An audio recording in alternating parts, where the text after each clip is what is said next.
لاحظوا ما رواه العياشي عن إمامنا جعفر بن محمد الصادق صلوات الله عليهما يقول: ما من مولود يولد إلا وإبليس من الأبالسة بحضرته.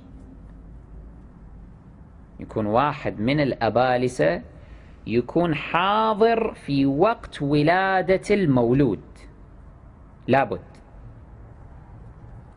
فإن علم الله أنه من شيعتنا، إن علم الله أن هذا المولود من شيعتنا، حجبه من ذلك الشيطان.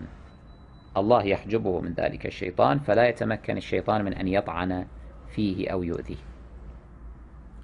وإن لم يكن من شيعتنا، أثبت الشيطان إصبعه السبابة في دبره فكان مأبونا. إذا لم يكن من الشيعة، الشيطان يجعل إصبعه في دبر هذا المولود حتى لما يكبر يكون مأبونا، أي يكون منكوحا.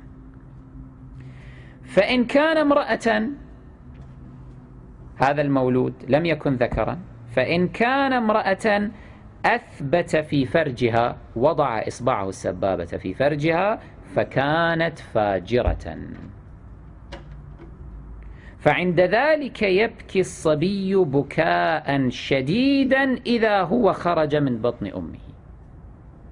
أنتم لاحظوا بعض الأطفال لما يولدون يبكون بكاء اعتياديا، البعض الآخر يبكي بكاء شديدا ويتواصل ويكون واضحا. هذا اعلم أنه بسبب الشيطان على ما نطقت به هذه الرواية. فعند ذلك يبكي الصبي بكاء شديدا إذا هو خرج من بطن أمه، والله بعد ذلك يمحو ما يشاء ويثبت وعنده أم الكتاب. أي أنه لو افترضنا أن الشيطان فعل هذا في هذا الذي لا يكون شيعيا، فإنه ليس ضروريا ولازما أن يكون منكوحا حينما يكبر، أو أن تكون هذه البنت تصبح فاجرة حينما تكبر. لماذا؟ لأنه قد يهتدي ويتشيع، فالله عز وجل يمحو ما يشاء ويثبت وعنده أم الكتاب.